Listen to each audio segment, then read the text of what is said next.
Blog Talk Radio.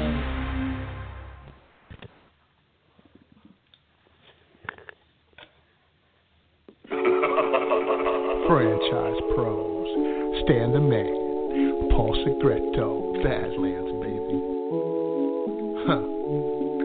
Franchising today, sustainable growth, sensible franchising.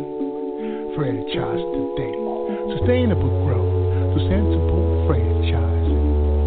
Franchise today, franchise today, franchise today. Hello, everyone in the franchise world. My name is Paul Segreto, and this is Franchise Today. Today is March 1st. We are 2 months into the new year. I would hope that that means that you are 1/6 the way towards achieving your goals for the new year. Yeah, that's a pretty scary thing. Thinking about that 1/6 of the year is already in our rearview mirror. But we've got a lot going on at Franchise Today, a lot ahead of us. And, of course, we have my co-host, the ever-popular, the infamous Stan Friedman.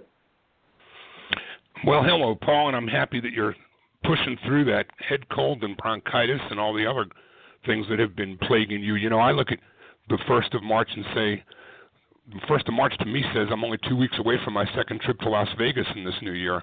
That's how fast things are moving for me. Yep, absolutely. Yeah, 2 weeks away from the Franchise Finance Conference, correct? Franchise Times, yes.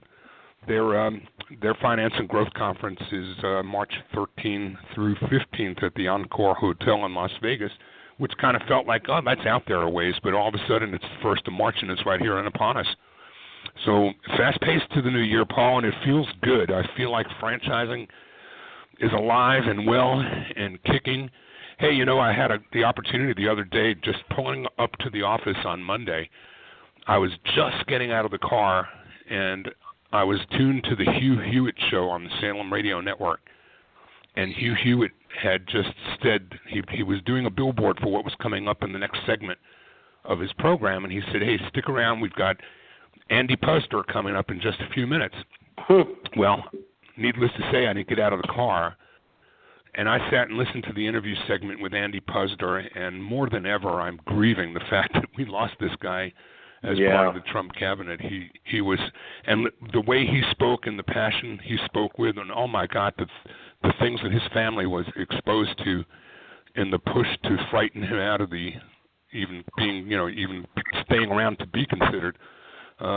He would have been great though, and the guy's going to serve this country, and maybe not in the Trump administration as was hoped or planned, but he's got a lot to give, and he's very much going to be a meaningful force, if not in the administration directly, in helping franchising push through the years ahead and shedding itself of some of these regulatory battles that have so endangered our way of doing business. Yeah, they certainly have. And if anybody hasn't had an opportunity yet to read the IFA's Franchise Outlook for 2017, I highly suggest going to their website at franchise.org, download a copy of it. Some interesting reading. We're looking where they're projecting 1.6% growth again in 2017 in the franchise industry, so to speak, which is about the same as the growth of last year. So we still are on a positive swing, and I think there's some good things coming down the pipe. I share the same sentiment. I wish that Andy was definitely our new labor secretary, but like you said, I do believe, too, that he will be working behind the scenes on our behalf, and I look forward to that. What else is going on in your world or in the franchise world, Stan, before we bring on today's guest? IFA this week also released its 2017 policy platform to accelerate job creation, and the platform outlines 7 policy priorities that we're going to be focused on as an association this year, and they include such things, needless to say, as joint employer taxes, health care, government regulation, minimum wage, access to credit, and hiring veterans.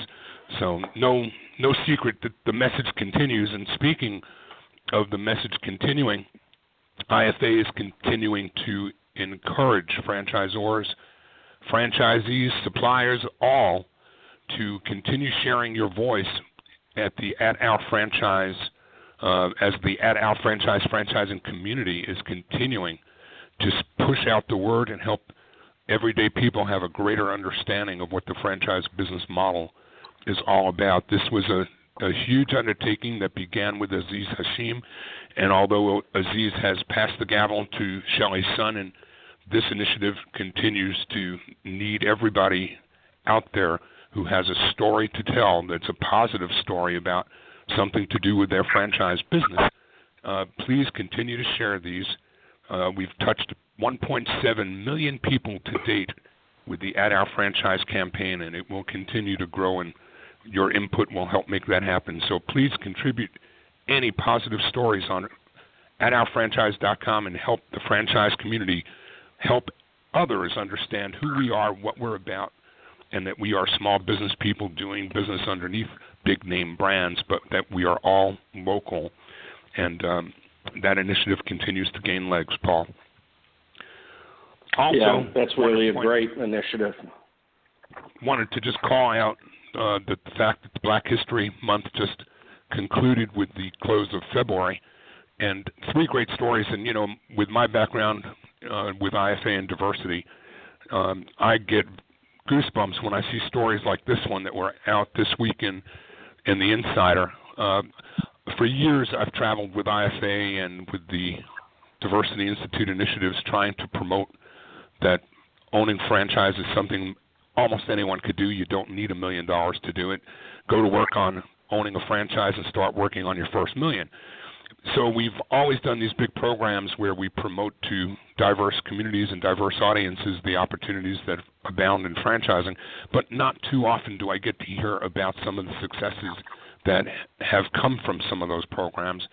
And as part of Black History Month, the IFA featured a story on 3 success stories from 3 black women who had, over the years, been forced out of corporate America one way or the other, or hit glass ceilings, and looked to franchising as a way to extend and further their careers. And I want to say congratulations to Vanessa Hopkins, Liddy Brown, and Rhonda Rivers. All 3 are examples of the many black women who have taken charge of their careers and become their own bosses as franchise owners. And these 3 ladies, 2 of whom are here in Georgia, right in my backyard in Marietta, Georgia, one with Speed Pro and the other a multi-unit franchisee with Sweet Frog and East Coast Wings in Fayetteville and downtown Atlanta. And the third, Paul, was looking at how to learn about franchising and became a franchisee with TES in the process. So congratulations to all 3 of these women, and stories about successful women in franchising, women of color, members of diverse communities in franchising, testament to the changing world we're in, and that we can own our businesses and thus own our lives. Great stuff, Stan. Really great stuff, and kudos to the IFA for continuing to bring that front and center. Couldn't agree with you more, Paul. So this week on our show, Stan, we're going to welcome as our guest Julie Smith, the President and Chief Operating Officer of one of the nation's leading home care companies, and we look to discuss some of the strategic franchise expansion initiative in key markets. But before we do that, we need to introduce her. Julie, welcome to Franchise Today. Paul and Stan, good morning. Thanks so much for having me join you today. So I have to ask a quick question, Julie. Julie, I have to ask a quick question. Did you just kind of lose your breath a little bit when technology failed you a few minutes ago? I did. But just in time, I got back on the line, and everything is good, and we're ready to go. Yeah, some people think, this is just so effortless on everybody's part. I noticed you went off. I looked for you coming back. I got you right back on. But, I just wanted to throw a little bit of comic relief into it. before we get started. But yeah, it's always fun. You got the blood pumping. Well, we've had one story. Somebody from Flav Cook had filled in last minute for a guest we were supposed to have because she had laryngitis, and as the show was getting ready to start, they had an alarm, and the Homeland Security building across the street was being evacuated, and the adjoining parking lot was being evacuated, so their building was being evacuated. He went to get in his car. His car was in an area cordoned off. He wasn't able to get in his car. He saw one of the admins. He jumped in her car without her even realizing it and said, "You live close by, please take me to your house." And she looked at him kind of alarmingly, and all of this was going on and nobody knew what was taking place. So I love the technology, snafus and otherwise. It makes our show so real and transparent. But fortunately, you were able to get back on, and we are happy to have you here today. So starting out, why don't you do this, Julie? Take us back as far back as you want to go. I know, as Stan said to you as we were getting ready to come on the show, take us back to the point, because we know you went to, because you coming through school, you never thought you'd be sitting in a leadership role at a franchise organization, because it's really not been taught in universities. We are making progress towards that, but certainly back a few years that wasn't the case. But take us through, your career that led you up to, Homewatch CareGivers. No, my pleasure. So we don't have enough time in the show for me to take you too far back. I'm that old, but I've had quite a bit of background in service and retail. I've been in the franchise model before on both sides of the table. I was a franchisee at one point, as well as a franchisor in the home furnishing sector, as well as the education sector. And I've done domestic and international operations. But, it is interesting. I did not think about being a franchise executive in college. But it is interesting how all roads lead you to the right opportunity. And for me, I'm very much data-driven, fact-driven executive, but it's all about the mission of the organization.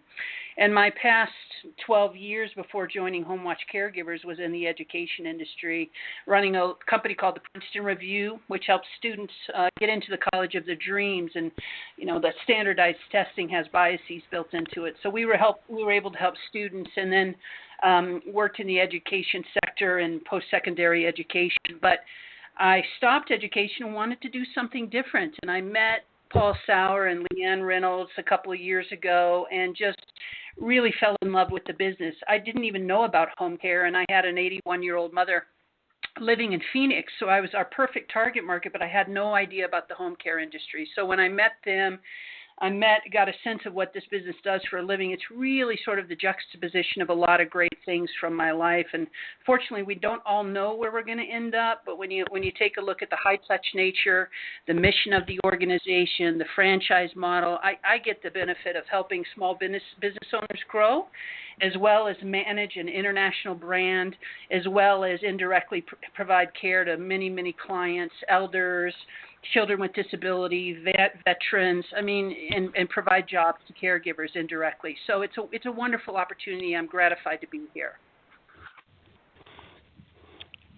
What an amazing background. And, I'm just in preparation for today, I see an awful lot of professionalism. And, people think maybe in your business that you've got to have a nursing background or you've got to have, a healthcare background. But I see a lot of professionals and press releases that I've read about the brand where you've got people who have come out of corporate America as franchisees, accountants, and the like that are part of the business.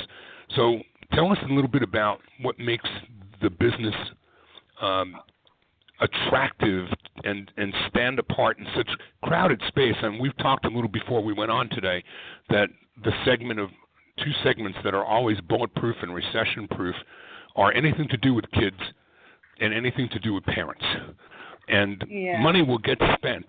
Money will get spent by anyone in the name of taking care of their young ones and taking care of their elders. And then this space that you're in as pioneers, you've been in this for more than 30 years as a company, but there are so many entries that have come later. And the space is almost like, to me, like yogurt. It's on, or banks. They're on every corner, everywhere I turn. But so that tells me that the market is very viable. But what is it about your carve out into this space that has captured the passion of those who you serve? Sure, great question. So there's a few things that to sort of add into what you're saying. It is a very competitive marketplace. You could say that it's saturated, but actually it's not. We've got, in the United States, we have about 10,000 seniors every day turning 65, and well over 90% of those seniors are committed to staying in their home. So while you have a lot of people active in the market space in terms of being franchisees and franchise partners, the demographics is sort of that old metaphor that water raises all boats. So there is plenty of activity because there's plenty of seniors to be served. To answer your other questions, you don't have to have a medical background to be a franchise partner at Homewatch CareGivers. As a matter of fact, the vast majority of our franchise partners are not. What you do need to have is passion for the industry and a passion for contributing to your community. This is really a hyper-local model, and I applaud you both, Paul and Stan, for your continued advocacy on behalf of franchising, because home care is the perfect business for franchising because of its hyper-local nature. You've got local clients, you have local caregivers, you have local referral sources, but because of the complexity of the industry, franchise partners really need the support of our national support structure.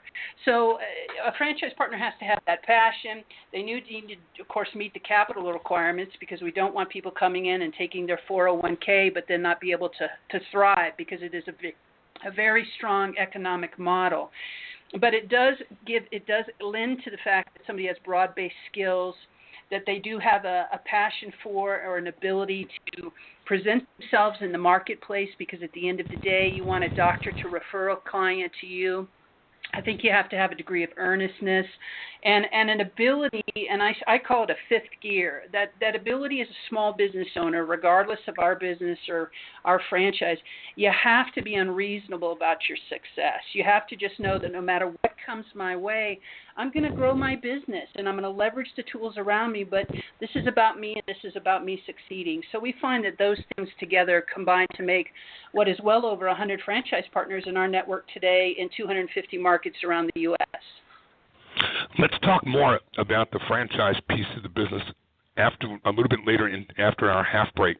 I want to focus in or hone in right now, if you would, on that hyper-local nature of the business. So somebody in any community in the country that's in need of the kinds of services that you would provide finds you how. What did you do to jump off the page as you're the one they need?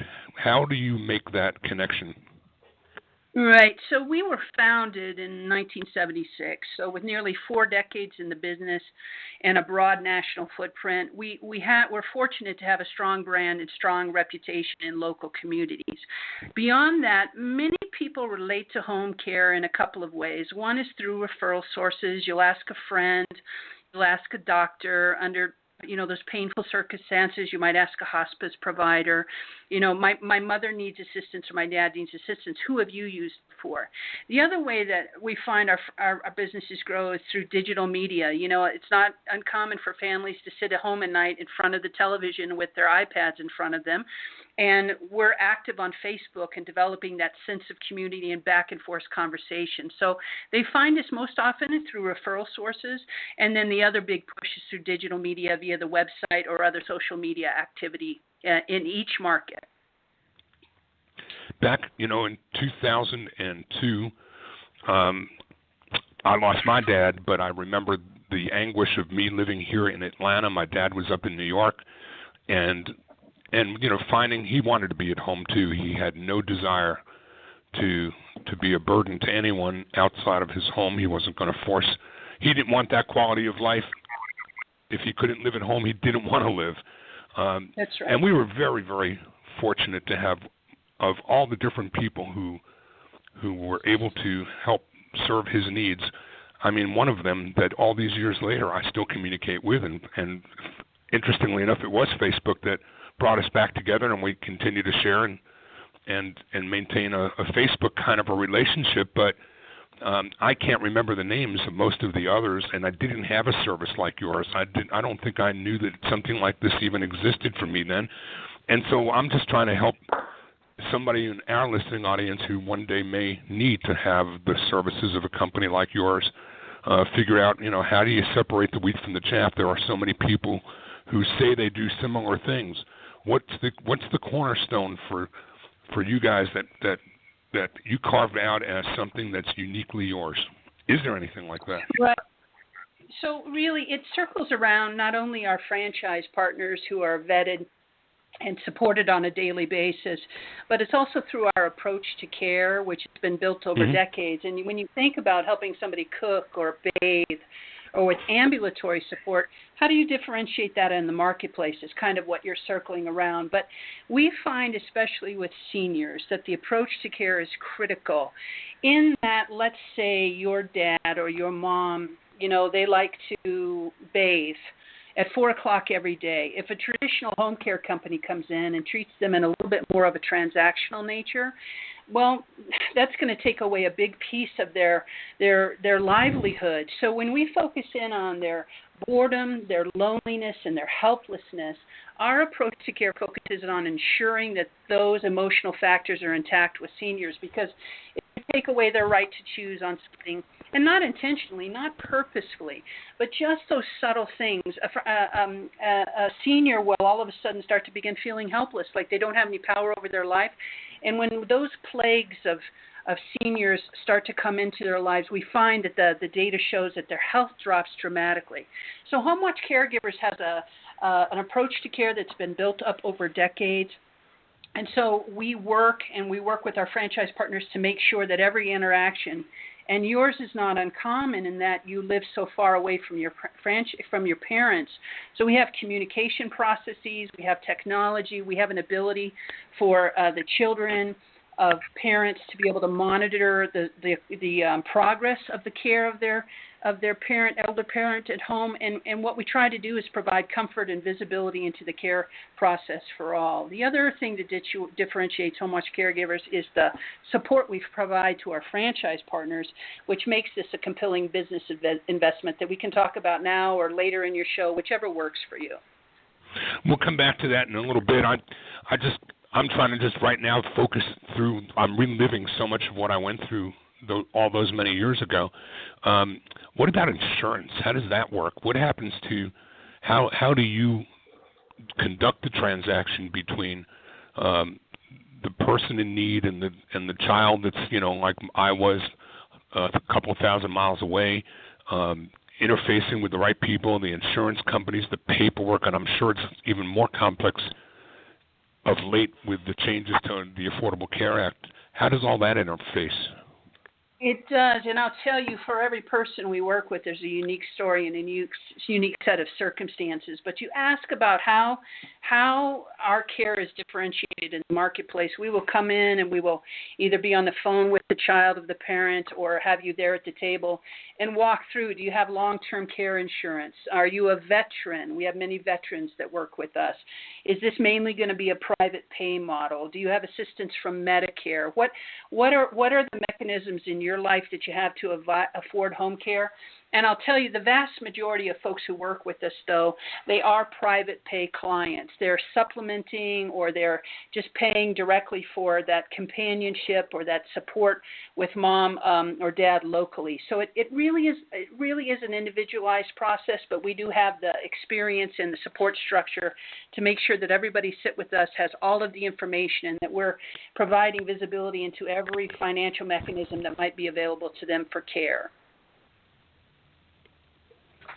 So is it when a potential client, whether it be the children or the individual themselves that need care, is there an evaluation process, an assessment process as far as the type of care that you might recommend? Yeah. Okay. Yeah, absolutely, there is. We go through an assessment and an intake. It's what it's called. We will, we need to be there when the families need us. So we respond very quickly when we get the call. We'll go into the home, sit with the family members, and have a lengthy process about, what are you experiencing? What kind of care do you need? We make sure that, to look at every angle of things that they may not thought of, because oftentimes people come to us in crisis. What additional services? We provide transportation to doctors' offices if they need. We don't dispense medication, but we help with medication reminders. We help with dietary. So there's a lot of things that could be contributing to a decline in a senior that they may not think about. But we'll come in and sit with the family members and take them through as much of a process that they need to, intake them into the organization, and then that care begins after we walk them through all of the financial components as well. And one more question on that, and then we can we'll probably go to our break. When you're working with clients, and I'm looking for maybe a differentiating factor with your brand, what is it like as far as getting to know the caregivers? Is it the same caregiver all the time, or the same small group, or is this just revolving? Because I know that there's some turnover in the industry, and I imagine for seniors, they like a certain level of comfort and want to at least see, some type of familiar faces. Give us an idea of what they might go through.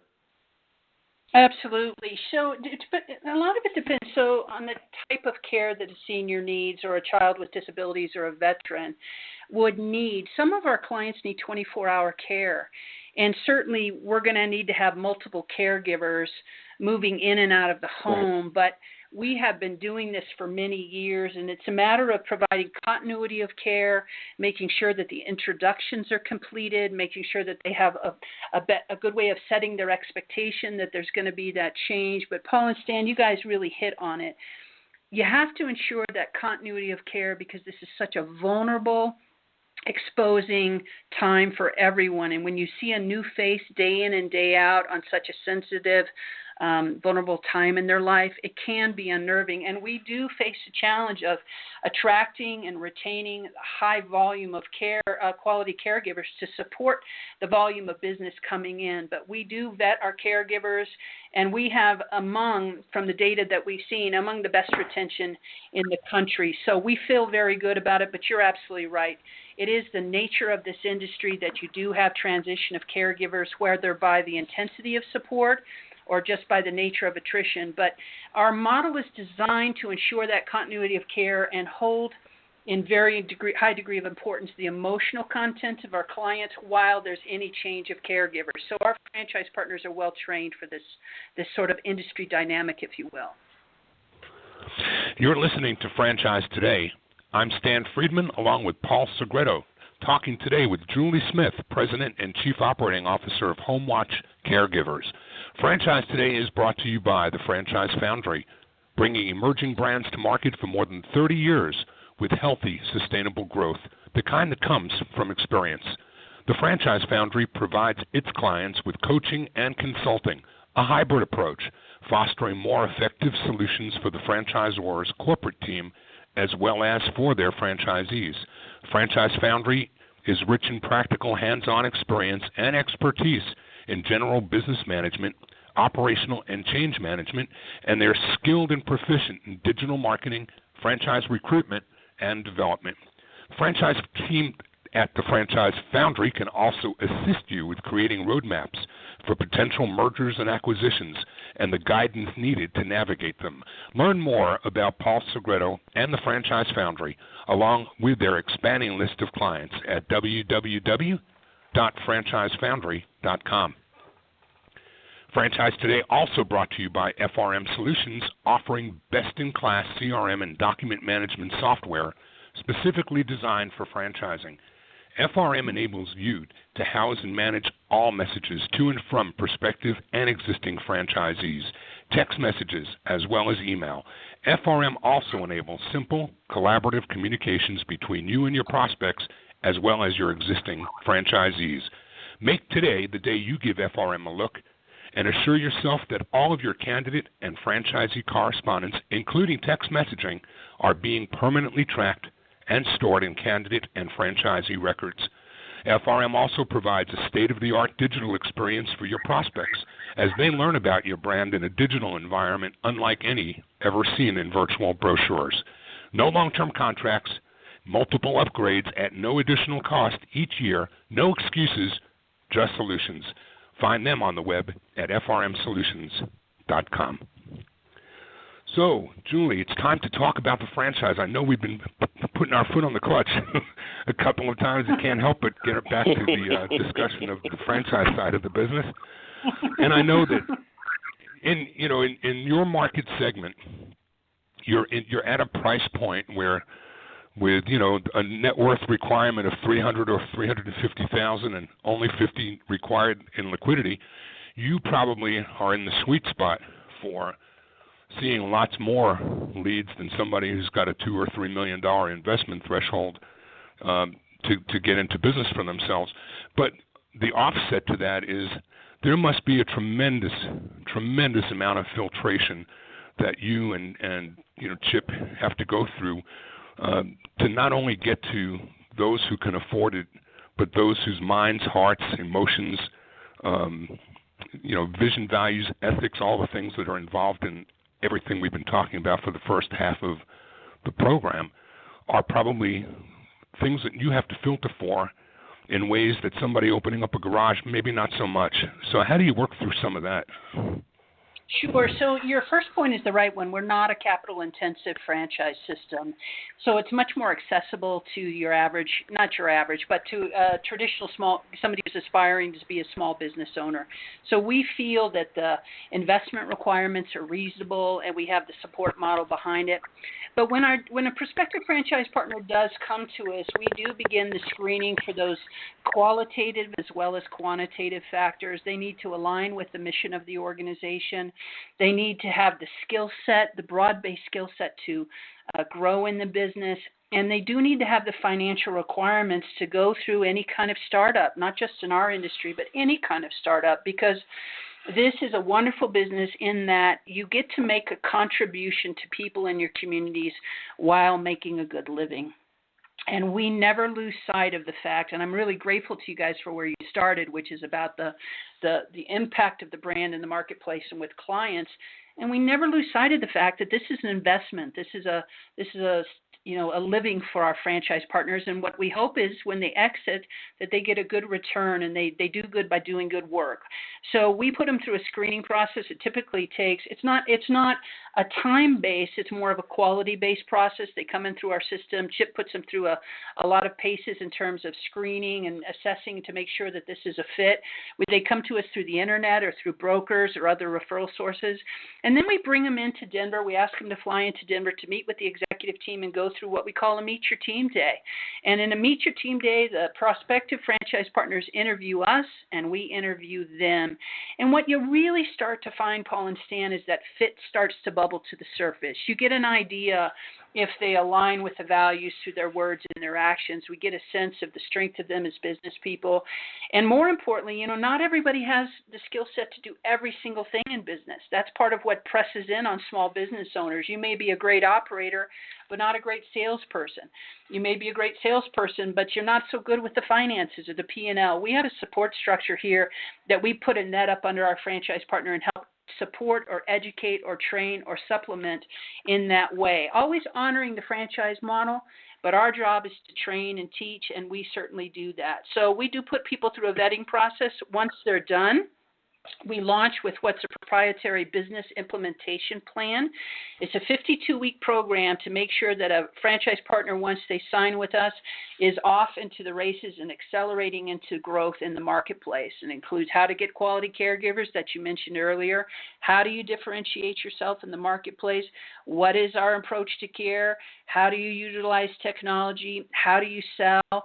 As I mentioned, it is a hyper-local market. So how do they bust through all of that traffic? Well, we teach and train, and our model, our 4-decade model, shows that we've got a pretty good thing going, but in large part because we have great franchise partners in our network. A 4-decade model for certain, signaling the appeal to franchise owners. Your brand, Homewatch CareGivers, has consistently been recognized in Entrepreneur's prestigious Franchise 500 ranking every year since 1999, and that's certainly a tremendous accolade. But I think even more so is the accolade of having named to Franchise Business Review's top 50 annually since 2008, because that is something that actually speaks to the type of support that you give franchisees. And, of course, you talked about the business implementation program. Tell us a little bit about some of the additional support mechanisms for franchisees.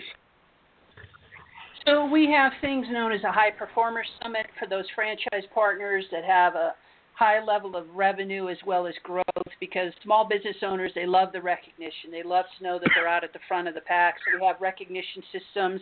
We also have, franchise partners. Our CFO is fond of saying that a franchisor, you can tell a quality franchisor whether or not they focus in on your top and your bottom line. We eat off of a franchise partner's top line, but they eat off of their bottom line. And so, you can differentiate a lot of franchisors by where they focus their support. We have a series of support activities that focus in on a franchise partner's bottom line because they're with us for the better part of a decade, sometimes two. And we want them to reap a generous reward from this franchise system. So we have things known as peer groups, where they come together and they do a deep dive in their P&L along with their other franchise partners to see where they might generate best practices and margin improvement. We have the business implementation model that I talked to you about. We have our approach to care, and we also have another thing known as business reviews. We have a deep data set on every aspect of our franchise partners' business so that when they do go off the rails, and sometimes you do, we can proactively come in there and help them understand where things may be breaking down. And we can show them metrics across the entire network so they can take a look at, why is Betty Sue in Phoenix doing better than Bobby Joe in Kansas City when they have similar businesses. So to have that visibility into your business as well as the proactive approach to driving your margins, we feel is really one of the things that separates our network out from the others. Earlier you had mentioned about having approximately 100 franchisees, but over 200 franchise locations. So it seems the business model is definitely ripe for multi-unit ownership. And as we know, multi-unit ownership, a lot has to do with, technology in order to be able to have, certain scalable events and being able to manage multiple businesses. How does technology play into the franchisee equation? So within our approach to care, we've done an enormous investment, an enormous technology boost to our approach to care so that our franchise partners can take data as well as other outcomes. One thing about the Affordable Care Act is we don't know where it's going to end up, but we do know that value-based, outcome-based health care is here to stay.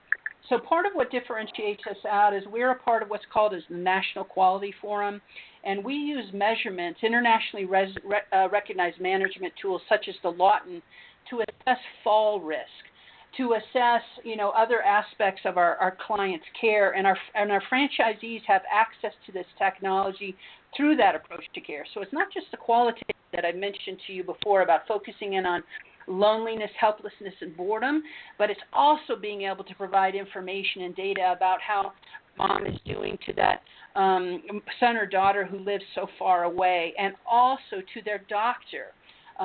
To any kind of home care provider that comes into the house, we'll be able to provide them information on is mom taking her medicine regularly? Is she holding to her dietary restrictions? So we have the data set to support and give visibility to everybody who comes in contact with the clients, including those caregivers. And you mentioned that earlier. This is a key component. If you do have to change caregivers, you don't want them walking out with all of that important information about your father. So we're able to house that in the data set that our franchise partners have. And I imagine, too, because you are so proactive in the support and being able to almost anticipate where problems occur, and certainly when they do occur with franchisees, probably in affecting their, performance and financials, you're able to compare, as you said, to the franchisee that might be in the Midwest, and looking at a similar model and seeing, where the differences are. How important is technology for your support people in being able to address those type of issues? For our franchisees, or for those of us who provide support to our franchisees here in Denver? Which one are you asking about? For support. For support in general, words, as you said, I was going to say, you had mentioned being able to compare, locations from markets, and if one is down, why, being it's a similar business, is it down? And I was asking, is there technology behind the scenes for your operations people that analyzes that in order to be able to come up with some, comparisons of key performance indicators or anything like that? Yes. Thank you for clarifying. So, franchise partners in this industry are truly time famine. This is a 24/7 business, and oftentimes we get contacted under crisis situation. And so our small business owners are not only dealing with the stress of running a business day to day, but also with those emotional demands and time demands from multiple clients. So what we're here for them is, if we start to see their business sluggish, or if their business is starting to feel something's happening, we have a robust data set of about 500 key performance indicators that go from the initial contact of a client through when they're no longer in our care, that we can help franchise partners see it. And with our over 100 franchise partners, we have the ability to look at different models, different ages of a franchise system, different volume of a franchise system, and go side-by-side comparisons to call out further best practices or margins improvement. So we're very excited about that level of support that we have here based out of the team here in Denver. I've got a question just on the scheduling side of your business, because while we are focused tremendously on the fact that the business that you're in is so important and vital, and that you're dealing with health and welfare and well-being of seniors, the business model itself, though, is very much akin to staffing, isn't it? Getting the right people to the right places at the right times, and having the right inventory of providers available to do the things that are needed by various needs of your clientele. How do you manage that matrix, and do you try to pair up the right people in ways that technology assists as well? Yeah, we do. So you're right. There's two tracks that have to run in tandem with one another. One is the acquisition of clients and servicing those clients in an excellent way. The other is creating a compelling employment proposition for caregivers who, frankly, they have many options. They can go from agency to agency. And we have a program here at Homewatch CareGivers known as Care to Stay. And it really is a philosophical approach to retaining and creating that compelling environment for caregivers to remain in our organization, because you want to generate that loyalty. And part of it is ensuring that degree of continuity and, to your point, matching caregivers to clients. And that's part of that intake process I shared with you earlier. We want to make sure that our caregivers are well informed and well positioned to provide care when they go into the home. We want to make sure that they're safe. In fact, in the case that 2 caregivers may be needed versus 1, we want to make sure that there's a high degree of compatibility, because that relationship, that's one of those keys to that continuity of care that I had mentioned to you a little bit earlier. So a successful franchise partner will need to run those 2 tandem tracks. One is being a great provider of care in their communities, and being a great employer to a compelling employer to caregivers throughout the U.S. Do you guys do any kind of assessments on your prospective franchisees to learn a little bit more about who they are and what's important to them, or whether they're going to make the kind of a match that would be deemed by you to be top tier in your franchise network?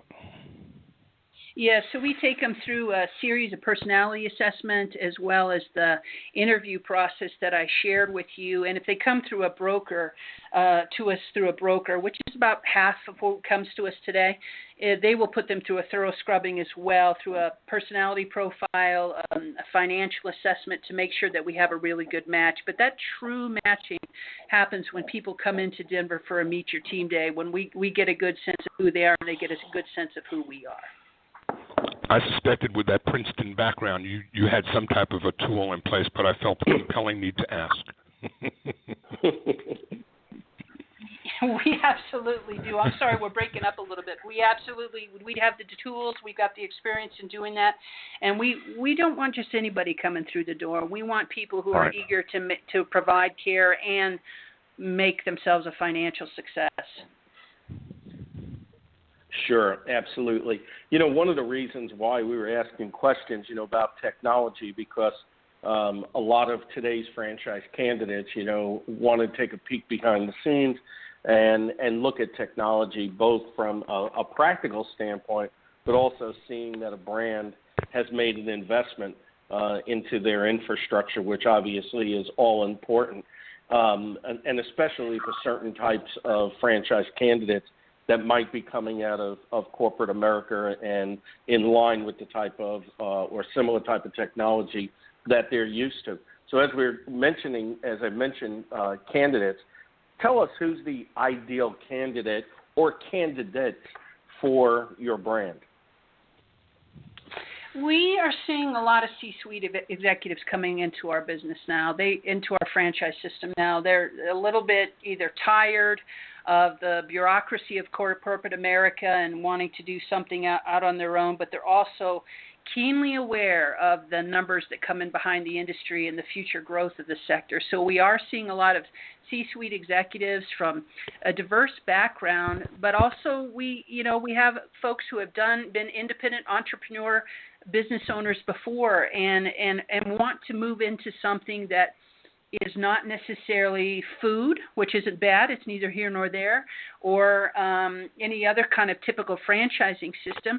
They wanted to come into something in which they can provide care to others, and we just had one recent prospective franchise partner come in and say, you know what, I want to make a contribution and develop a legacy that lives beyond me. And so we do get people in who are very much focused on the investment. We get others in who are focused in on making contribution in community. And for us, both are great as long as we feel that they can succeed and that they will be strongly bought into the values that helped build this brand over the last 4 decades. And what about the candidates that pop up on the scene from an emotional standpoint, having gone through the experience with mom or dad and now have become aware of this industry segment and maybe even particularly about your brand? How do they rate in the realm of franchise candidates?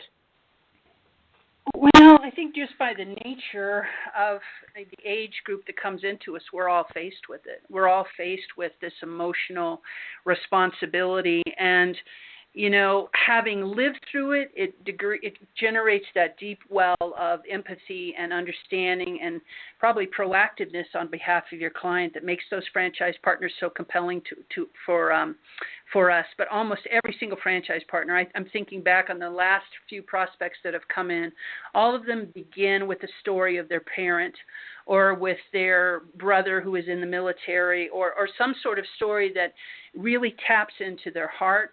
And then what brings them to us is, this is very much a family business, and I think that aligns strongly for them. We've got Paul Sauer, who's the patriarch of the organization, who had his daughter Leanne Reynolds come in after a decade, and so that family business, that family resonance, taking care of our franchise partners. Our tagline is "Let our family care for yours." I think that it really has a strong resonance with prospects and part of the reason that Homewatch CareGivers continues to be a growing organization. I wonder if you could take a little bit of the time that we've got left and help those in our audience that might be enticed by what they're hearing today. Give them a little bit of a day in the life of a typical franchisee with all the different roles that are involved in operating the hyper-local business. What are your typical franchisees doing? What role are they typically playing? They're not the caregivers, correct? They're managing a business of providing services to those who need those caregivers. What's a day in the life look like for a franchisee? Well, one of the reasons I came here is there is no typical day in the life, and I think that's one of the things that, nobody's going to get bored in this business. And some of our franchise partners will occasionally get in a situation where they need to provide care, but most of them know they are managing caregivers and they're managing that continuity of care. So you wake up in the morning and you may have a call from your nearby hospital that they have a client who they're about to release from the hospital who, let's say, broke a hip and needs a ride from the hospital, and the daughter lives out of town, and they need 24-hour care for the next week, but they also need somebody to help make sure that mom's got food and fresh meals cooked for her under very specific dietary restrictions. And so then they'll get back, and they may have a caregiver who's not feeling well. They get back to the office, and so they need to scramble and replace that caregiver to make sure that the client has the care. And then they have, many of our franchise partners have multi-million-dollar offices, so they have administrative staff, they have nurses, they have social workers on office.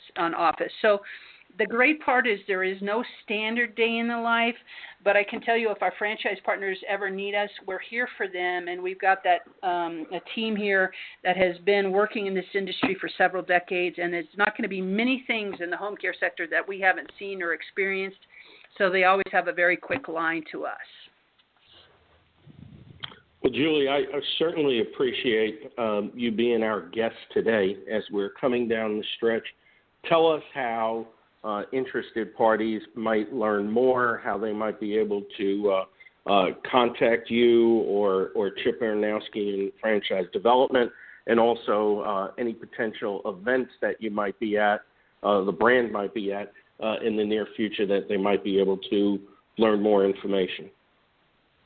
Yeah, so the easiest, most direct way is go to homewatchcaregivers.com, and you will see a link to become a franchise partner, and you'll very quickly hear from Chip Baranowski or somebody else on our team. So that's the easiest source, just to make it direct for folks. And we are actively at events, whether it's smaller franchise sales events to the IFA that you were just at. We had about 4 people there, but I would encourage everybody to go onto our website, have a conversation with Chip, and see if this is a fit for you, because you guys mentioned a little bit earlier some of the awards and accolades that we've been able to garner as a network. And that is in large part due to our franchise partners. But there's another one. The Home Care Pulse is one of the biggest quality measurement organizations in the sector. And once again, Homewatch CareGivers has been recognized as an endorsed national provider and Best of Home Care endorsed national provider. And I think we're on that for the 3rd consecutive year. So the type of environment, the type of network, the type of brand that you buy into, it just makes your life much easier as you're growing your small business. So I'll ask everybody to go to homewatchcaregivers.com. And Stan and Paul, I want to thank you so much for devoting this time to us. We appreciate your dedication to franchising and protecting that franchise model, and we're as eager to see who the Secretary of Labor is going to be in that protection of joint employer status as well. So we'll be right there alongside you. Can't thank you enough. Thank you. And we will all push forward, and no matter who it is, we're going to make this year the best year ever, aren't we? Yep. Absolutely, we will. Absolutely. Thank you very much, Julie. I appreciate it. Thank you, gentlemen. Stan, have a good day. Another show wrapping up. I love listening to the different perspectives from the different brands and the different industry segments, and I know we got some good guests coming up as we start looking ahead at spring. Of course, there never really was a winter here in Texas, so I think we'll probably fast track from what was the little semblance of winter and probably jump right into summer where it's hot here, and I hope franchising and I know franchising will follow suit, Stan. Without a doubt, Paul. And until I see you again, I hope you get better and continue to shake off whatever you picked up, along with a couple thousand of our closest friends at the IFA convention. I think many of whom have had the just the lingering problem won't go away. I thought what happens in Vegas is supposed to stay there, but not this year. Well, hopefully we don't go back to Vegas and pick it up again. Hopefully it's all dispensed by now.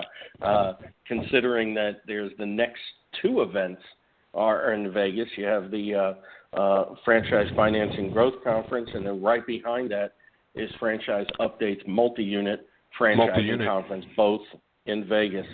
So great times ahead. And, just yesterday I saw some information come through about filling out information online for the International Franchise Expo.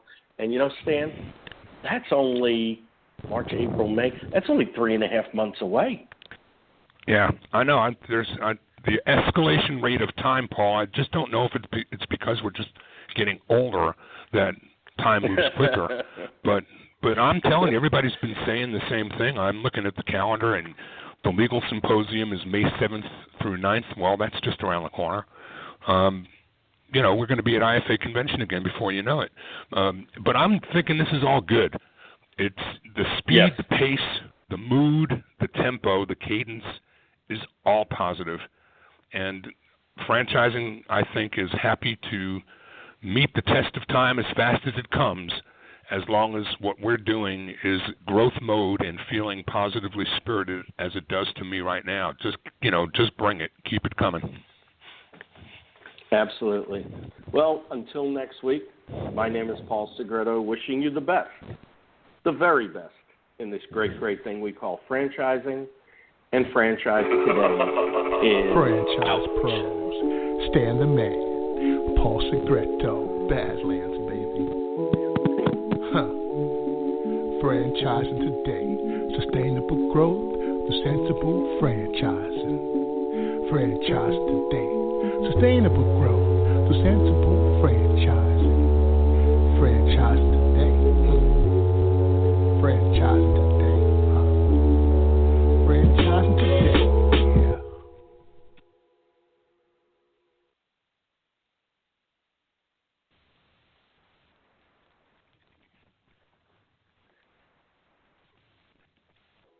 When it's PCS time, you know the drill. Pack, research the new base, get the kids in school, because family supports family.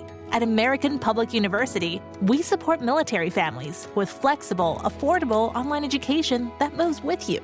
As a military spouse, your tuition rate is the same as your partner's, just $250 per credit hour. American Public University, education that moves with you. Learn more at apu.apus.edu/military.